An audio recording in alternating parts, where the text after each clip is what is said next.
A Solon Springs couple have pleaded not guilty after being charged with setting fire to their own restaurant.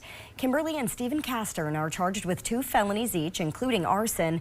They're accused of setting fire to Hog Wild Barbecue and Smokehouse restaurant last June in Solon Springs. The 2 appeared in a Douglas County courtroom today virtually, both of them pleading not guilty to arson and manufacturing THC.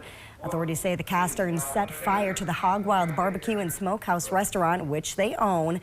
Officials shared these surveillance photos last fall, which appear to show Stephen Castern covering a camera with a Post-it note shortly before the fire broke out.